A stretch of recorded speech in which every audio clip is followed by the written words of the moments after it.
Tonight will be on the law.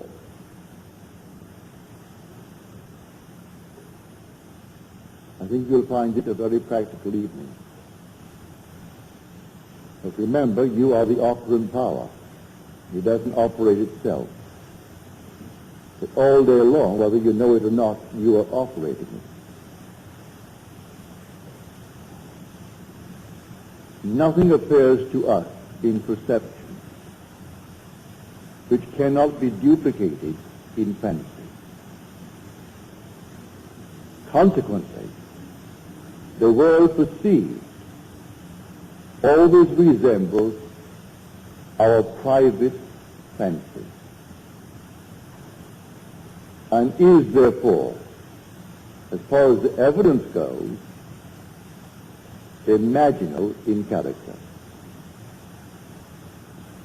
Now, here we are trying to find the cause of the phenomena of life. What makes things happen? Why is that one poor and that one rich? Why is that one known and the other unknown? And why is one this and the other that? And yet we are told in Scripture there is only one cause, only one God. Hear, O Israel, the Lord, our God, the Lord is one. There aren't two gods, there's only one God. So we have to find out who this one God is. If I should speak to you now and say, and speak of your God, the chances are, and you can give it any number you want, 1,000,001 or trillions in one, that hearing the word your God, that your mind will instantly think of someone or something external to yourself. I do not care how you form it, but you will think of God, your God, as external to yourself. But if I spoke of your imagination, I am certain you will think of no one but yourself. Could it be that your imagination is the God of Scripture? If you read Scripture carefully, you will find that it is. There's only one creative power. We are told in the 32nd chapter of the book of Deuteronomy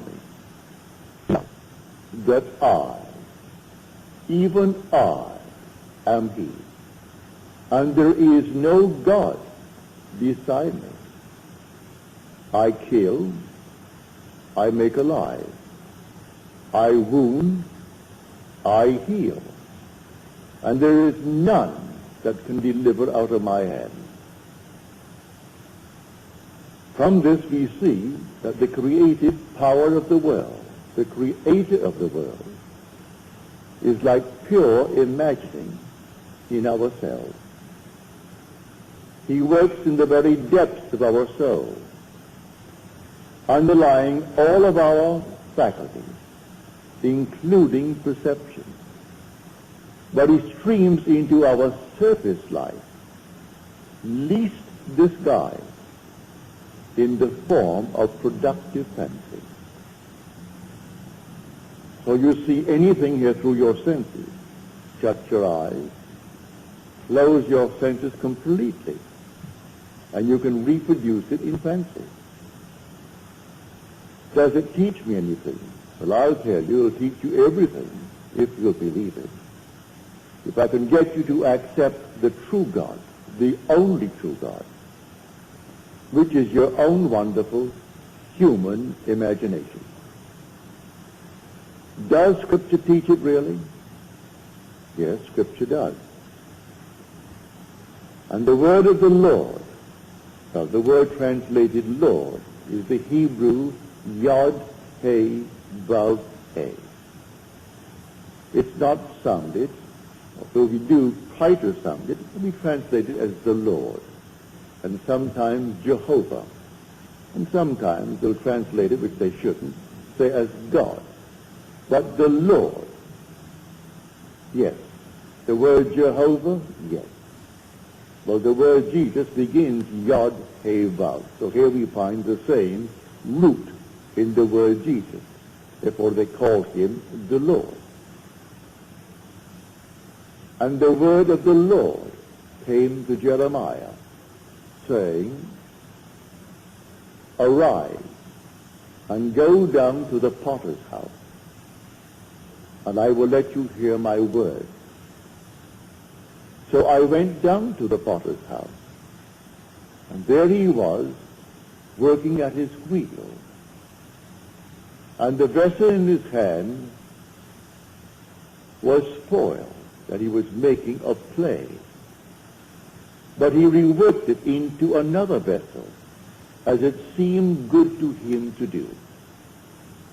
Well, the word potter, you think in terms of a man. I know in little Barbados, where I was born, I would go up to the potter's field. And there he was, working these things out of clay. Things where we would put the normal water into it, and in some strange way, it chilled it. You could always depend upon a nice cold glass of water if poured from what we called the monkey. It was a thing made of clay, had a little clay top, and an open thing like a huge big teapot, but made of clay. In the hottest moment of the day, if you poured it from that clay, it was always nice and cold. And so I can see him now form the entire thing with his hand. But in Scripture, the word potter means imagination. You'll find what I've just quoted in the 18th chapter of the book of Jeremiah. You'll also find it in the 64th chapter of the book of Isaiah. Thou art our Father, our potter. Who is the Father? Well, the Lord. Well, the true translation of the word Lord, which is Yod He Vav He, is I am. If I should go to the people of Israel and say to them, the God of your fathers sent me unto you, and they ask me, what is his name? What shall I say? Say to them, I am. That is who I am. Say to them, I am has sent me unto you.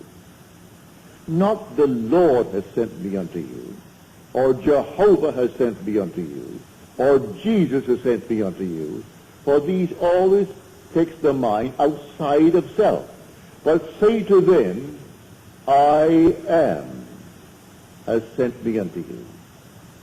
You want to know his name? Just say, I am. That is who I am. That is my name forever. And by this name I shall be known throughout all generations. But man will not bring himself to believe that that is God. He will not bring himself to believe that his own wonderful human imagination is God. And that is God, that forms everything in this world. There isn't a thing that you now see in the world but what it was once only imagined. Their image preceded the objective fact. So objective reality is purely produced through imagining. The suits you wear, the dresses you wear, the chairs on which you are seated, the building that now houses you, everything was only imagined. And then it became an objective reality. And we think the objective state is its reality. And it's not so at all. That which is the imaginative image is its reality. Destroy the objective fact, I can reproduce it from the imaginative image. It is all within us. Our own wonderful human imagination is the God of Scripture. Now we are told all things were made through him, and without him was not anything made that was made. He was in the world, and the world was made through him. yet the world knew him not. So you walk the earth as the cause of the phenomena of your life.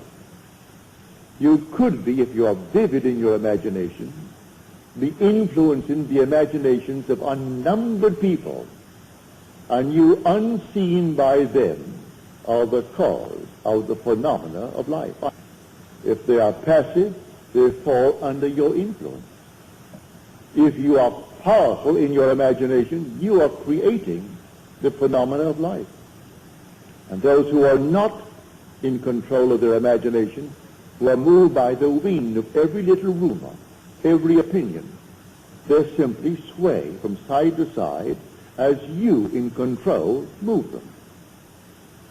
You are the one treading in the winepress, and no one knows it. You could be in a dungeon, serving a long, long span of time, and while there, eaten up with a desire. And then in your silent moment, you are completely in control of that vivid, creative power of the universe, your imagination. And you influence all the people of the world.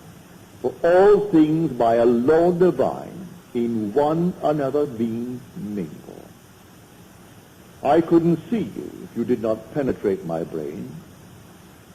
I couldn't hear you if you didn't penetrate it.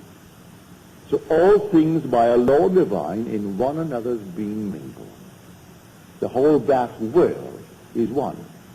You in control of the creative power, which is your own wonderful human imagination, you can sway the entire vast world. If you can't do it, as some dictators have tried to do it, they bring in their propaganda machine. And then they try to force man into a certain shell, into a certain state. And quite often they succeed up to a point. But you, without the aid of any machine in this world, you can change the structure of your world by the control of your own wonderful human imagination. That is God.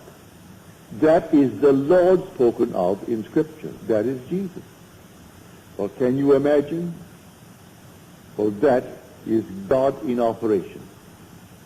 God only acts and is in existing beings or men. But how does he act? As I imagine. I imagine anything. See now that I, even I, am he. I kill and I make alive. I wound and I heal. And none can deliver out of my hand. I raise my hand to heaven and cry, I live forever. That's the immortal you. It cannot die. When you say I am, it cannot die. It's not confined to the little garment that you're wearing. That's a mask that you put upon yourself that you may be seen in this world of shadows. But you are not the mask that you wear. You are an immortal being, and that immortal being is God the Father, as spoken of in Scripture. But I would like you to begin to feel it is simply I am. And by that, imagination. You can sit down this very moment and begin to dream the most glorious dream in the world concerning yourself. At the moment of the dream, reason denies it. Your senses deny it. But if you dare to assume that assumption, that you are already that in its fullness, and persist in that assumption, it will harden into fact. Blake said, I met Isaiah and Ezekiel, and I dined with them last night. And I say to Isaiah, do you really believe that an assumption will harden into fact? He said, all prophets believe that it does, but today not very many are capable of an assumption of anything. They change from moment to moment. If I could dare to assume that I am what at the moment reason denies and persist in my assumption in a way that I do not know and I need not be concerned about, it will actually find the necessary means to externalize itself within my will. That I know from experience, and Scripture teaches it from beginning to end. This is the law that came after the promise. The promise came first, and that is irrevocable. No one can fail in the fulfillment of the promise. You will awaken one day as God himself, and you will know it. That is the promise. But while we are moving through this vale of tears, we have a law, and the law is the law of assumption. If I dare to believe that what I have said will come to pass and not question it, well, go your way, it will come to pass. Here's a simple thing. My father, in a little tiny island, it's only 21 miles long by 14 wide. That's where I was born. He is not a brilliant mind. He's gone from this world at the age of 85. His time was up and he departed. He had no formal education, very little education. The war came, the First World War came to an end in 1918.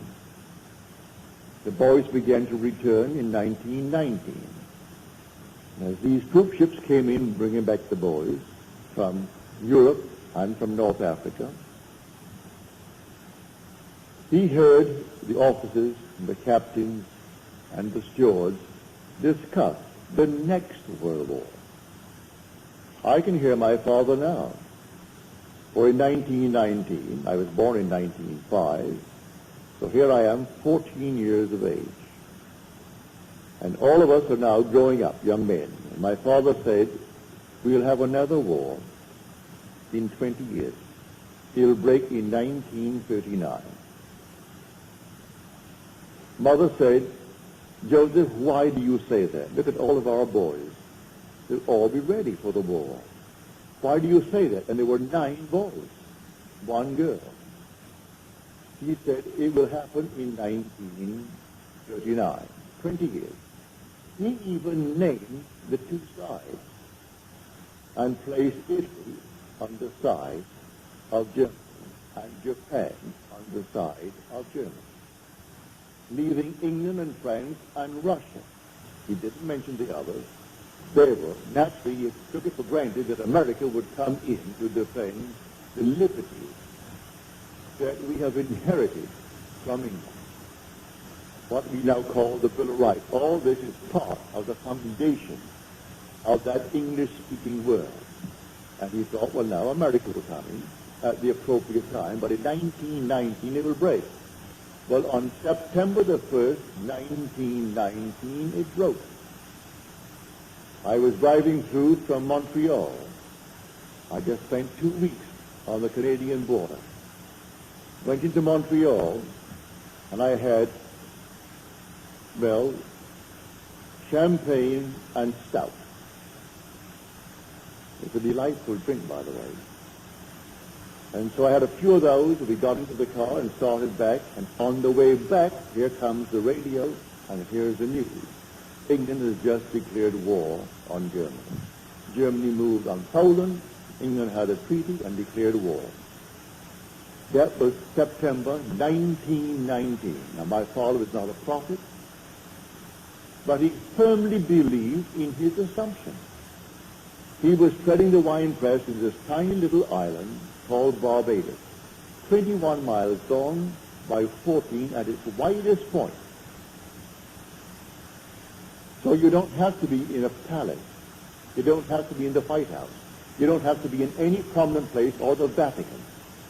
Someone in a dungeon this night is treading the winepress. And who knows what's going to happen when she has tread the winepress.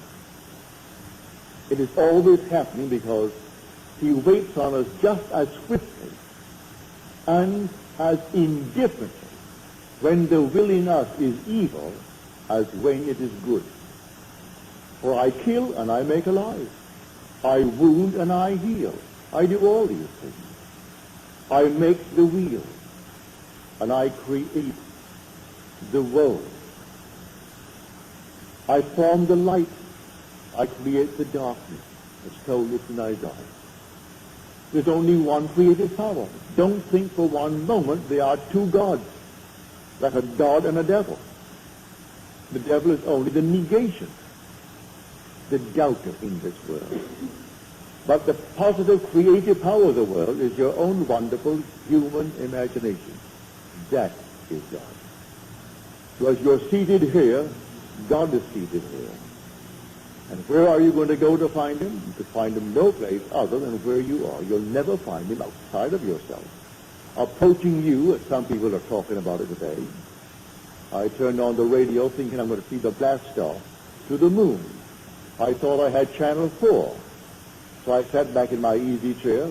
Oh, I didn't know what time it was going to come on. It said maybe 10 minutes to 10. So I turned it on at quarter to. And here comes this so-called prophet. He's from Australia. And he's being questioned by someone else. And he's giving all the interpretations of the prophecy of Scripture. And I wonder, is this an insane asylum or something? And here he has given me all these little dates.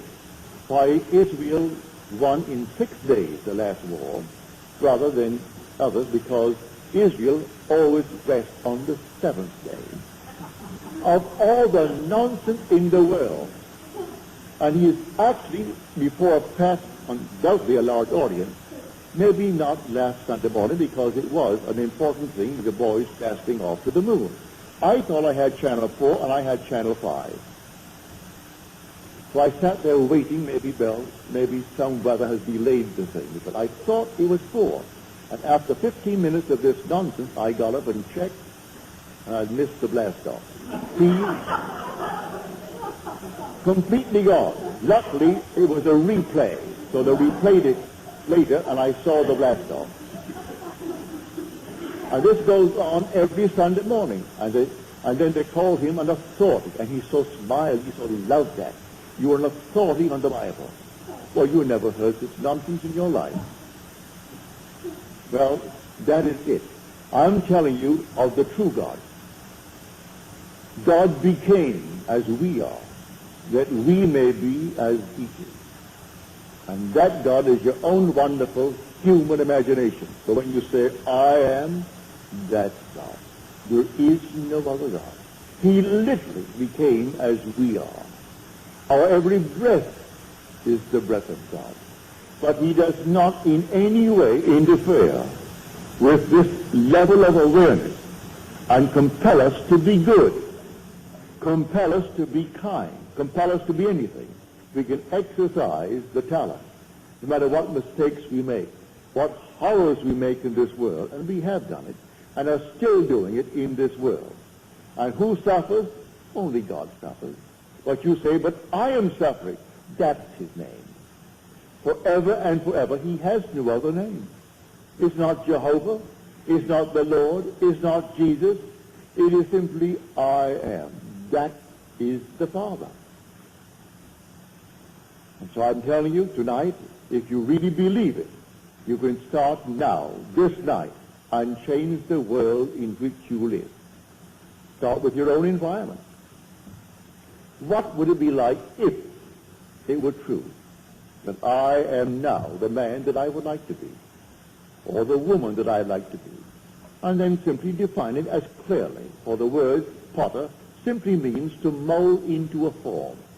The first definition is imagination.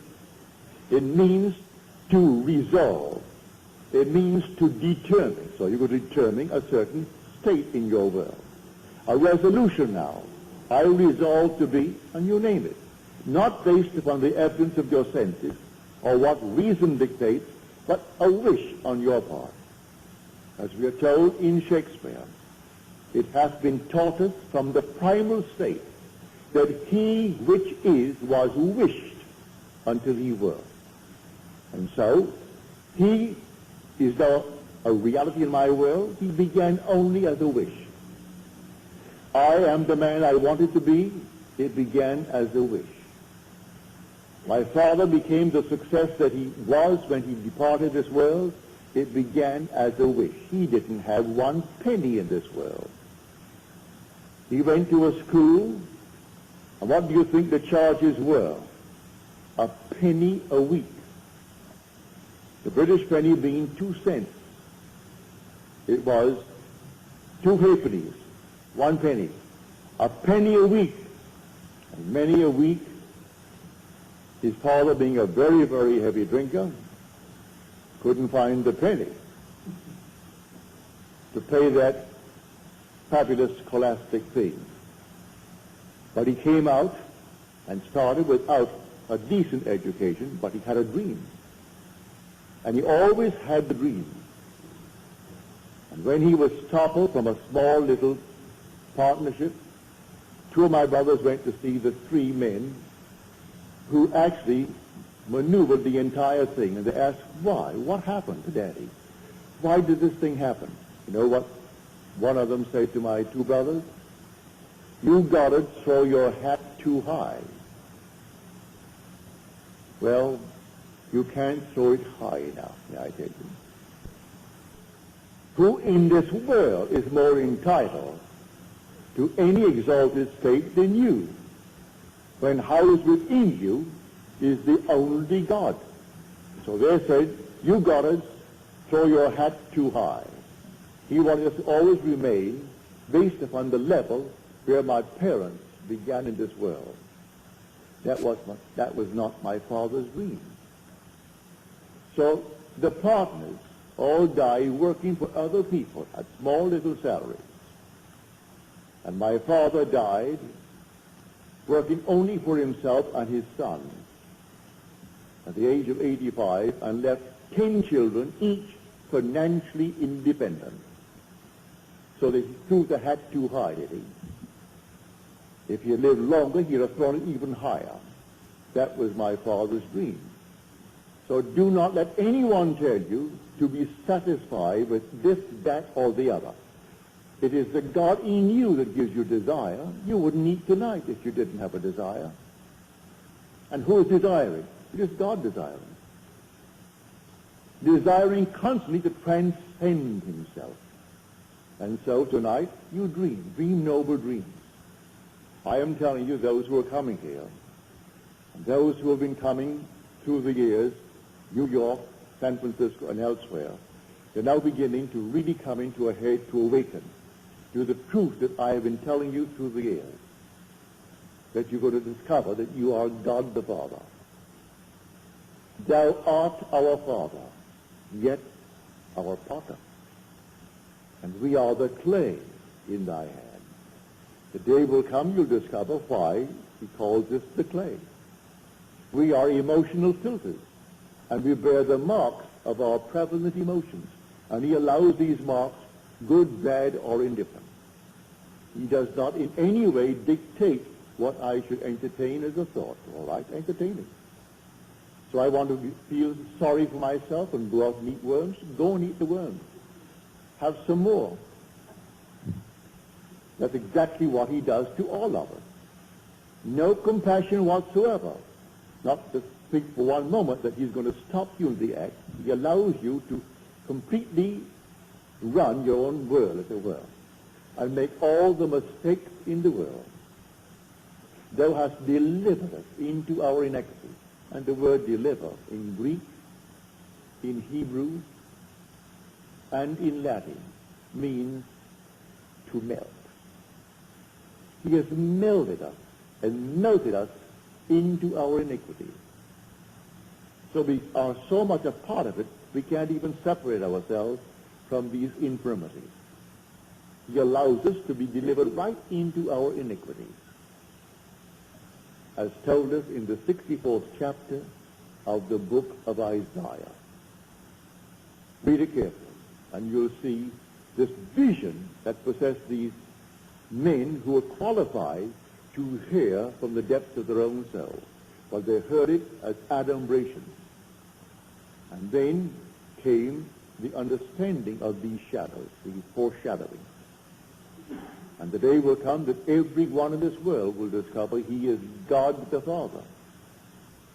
And because he is the Father, then there must be a Son. And that son is David. David is the Christ spoken of in Scripture, but man doesn't know that yet. I am telling you from experience, I know it. And one day you're going to actually see the Christ who reveals you as the Lord, who is the Father. So David is called, not in Scripture, that the thing is going dead again. All right. Here is start back. Is it back? Yeah. So I'm telling you, there's only Father and Son in this entire wonderful story. Well then, who then is this David that is the Son? David is the sum total of all the parts that the Lord, I am, has played. He is the resultant state. And you have played all the parts, good, bad, and indifferent. And having played all the parts, then the sum total, the resultant state comes out, and there he stands before you. And he is David. David is the resultant state, the Christ, the anointed one of the Father. And it takes him to reveal you as God the Father. And everyone is going to have this experience. There's a lady here tonight who had this experience back in November.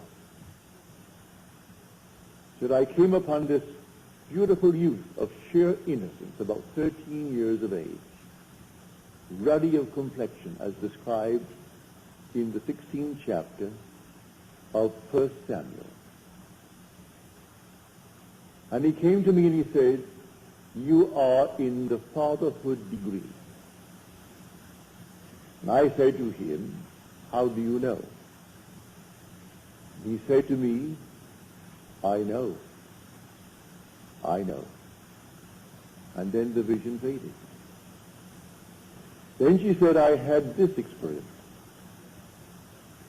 I saw 3 men walking towards me. They were all with a heavenly smile on their face. As they approached,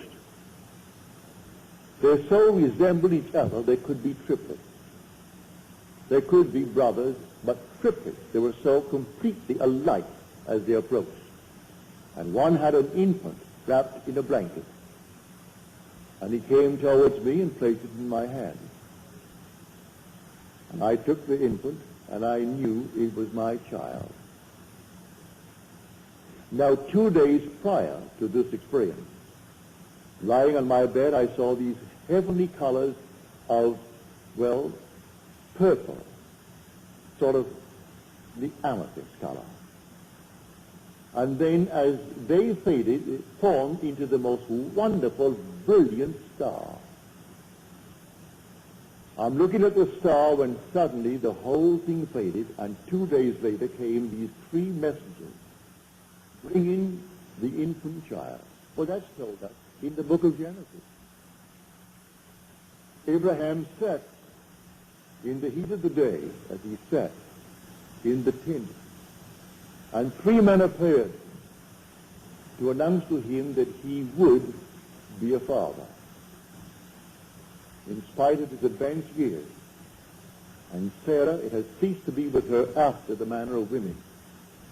This is all beautiful imagery. It's all you. You are the Abraham. You are the Sarah. And the Isaac is the child that is given as a sign of your birth from above. And so here she had the most marvelous experience. She knew the child was hers, and 3 messengers so alike they looked like triplets. And then the star that preceded the entire thing by 2 days. And then the youth who said to her, you are in the fatherhood degree. And when she asked, how do you know? He replied, I know. And then affirmed it by the second statement, I know. So I tell you, the law came after the promise. The promise is something that you cannot It's loose. No one can lose it. You could be the most horrible dreamer in the world, and that's all we are anyway, dreaming these fantastic dreams, and some are horrible. But you cannot lose the promise. You can work the law beautifully up to the extreme. Does not mean in any way you're going to earn the promise. The promise comes in spite of your use of law. But while we're in the world of Caesar, why not understand the law and use it wisely? Every moment of time you must be watchful, aware of what you're imagining. To try to change circumstances before you change your imaginary activity is to struggle against the very nature of things. Because your imaginary activity is actually producing objective reality. And so until I change that which is the cause of the phenomena of life, I'm going to reproduce the same thing in my world. So start tonight to change it by changing the imaginal activity.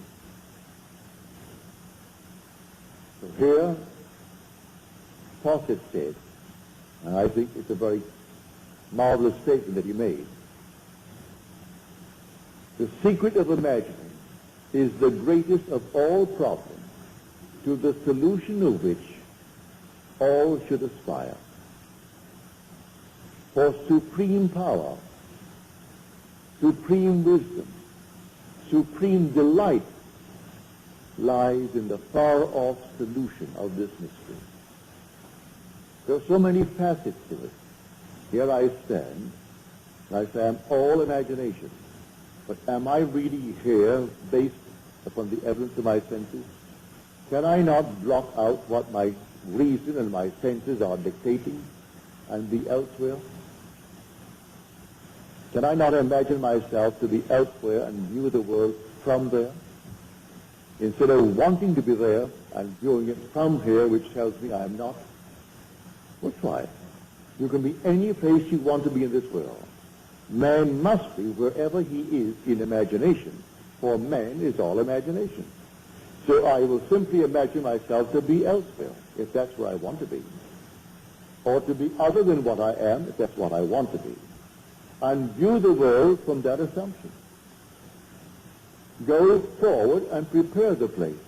He says, wherever the sole of your foot shall tread upon, the same gave I unto you. Wherever the sole of my foot treads, he gives me. For then don't remain here all the time if I want to be elsewhere. And the elsewhere need not be spatial.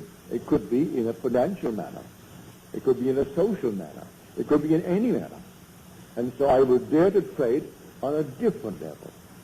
I would dare to assume that I am that which I want to be. I'm treading on it. And I must be wherever I am in imagination, for I am all imagination. Man is all imagination, and God is man, and exists in us, and we in him. The eternal body of man is the imagination, and that is God himself. The divine body we call Jesus is your own wonderful human imagination. And you beat him morning, noon, and night by the misuse of your imagination. He bears all the stripes of man. But he's only your own wonderful human imagination. And he is the immortal you. And one day he will awaken in you, not as another, but as you. That these fellows go forward believing that some strange thing is going to happen, and he's going to come out of the clouds and shake their hand. They'll wait forever. When he comes from within, because he is within. Do you not realize that Jesus Christ is in you? Unless, of course, you have failed to meet the test. Examine yourself to see whether you're holding to the faith. Jesus Christ is in you. Do you not realize that you are the temple of the Lord and the Spirit of God dwells in you? If he dwells in thee, why look on the outside for him to come? When he comes only to awaken within thee, because he's already within thee. He awakes within thee as the very being in whom he awakes. And then I see confirmation of that when I see the resultant state daily. And this handsome, wonderful, you can never one can paint. Oh, they can attempt it, but you can't paint or sculpture the beauty of David. He's beyond description. Something alive that you cannot describe. That's the resultant state of all the parts that the Lord has placed. And who is the Lord? I am He. So you're told you will die in your sins unless you believe I am He. Now this person believes in an external God. They'll find it so much easier to stick him on the wall and cross themselves and get lemon genuflect. That's done. Did it for today, therefore my work today is done now. We'll do it again tomorrow. Meanwhile, I go about my business doing all kinds of nonsenses with my imagination, and I think I serve the Lord. It's not something you do once in the morning before some little thing on the wall. It's something you do 24 hours a day. You carry it right into the dream world with you. And there your reactions are as they should be when you're awake here. That you're completely in control of your wonderful human imagination, for that's God. That's the creative power of the world. So take anyone, wherever he is, and just try to lift him up to something other than what he seems to be, if he wants to be other than what he is. And they ask him to persist to the best of his ability in that new assumption, and to feel it as you would a suit of clothes. It's new when you first buy it, wear it for a week, it's old stuff. The first day you put it on, you think everyone knows you're wearing a new suit. And really no one does. But you do, and so it's what you do. And so after a little while, it's an old suit. So put on the feeling. It's like something new when you first put it on. Then wear it. And then after a while, it becomes so natural. And then it objectifies itself in your world, and you become exactly what you've assumed that you are. For an assumption, though false, if persisted in, will harden into fact. You try it. Who would have thought an insane person like a Hitler or a Stalin could, by a mere assumption, rise to the height that they did and actually control intelligent men and women, 100 million Germans, the other 200-odd million Russians. And they could destroy them with impunity. Kill millions with impunity. They weren't put on trial. Yet both were thieves and robbers before they actually moved to that position. Stalin was a bank robber and served time for it. And yet they honored him over the years he was there, knowing all along he was insane. Well, you can't conceive of a man called Hitler sane. He was just as insane as anyone could be. But he did assume, and boldly assume, and he lived in it. That's what I mean by this strange, peculiar law that kills and makes alive. And it wounds and it heals. It makes the dark and creates the light. It forms the wheel and still creates the road. It does all things, and no one can deliver out of his hand.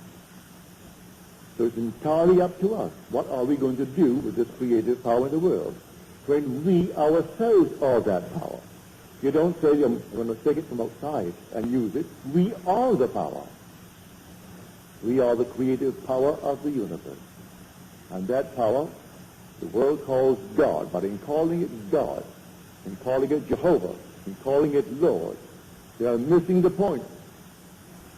Because they put it on the outside. If you really know, read the 3rd chapter, the 14th verse of Exodus. That's where the name is beautifully described for us. And when I come to the people of Israel, and I tell them, the God of your father sent me to you, and they say, what is his name? What shall I say? Say unto them, I am. That is who I am. And when you go to them, you just say, I am. has sent me to you. And that is my name forever. And by that name I shall be known throughout all generations. But Israel finds it difficult to keep the 10th. And so it's always something other than I am. It's so much easier to blame someone other than self for the things that are happening to us. And I point here, there, and elsewhere. I forget what I did in my idle moments. And when the harvest comes up for me to reap it, I deny that I planted these seeds. When on earth did I plant them? Well, if I was honest with myself, I would know. You plant them morning, noon, and night. In the course of a day, unnumbered idle moments catch you thinking all kinds of things. You don't know the people, and yet still reacting and doing all kinds of things.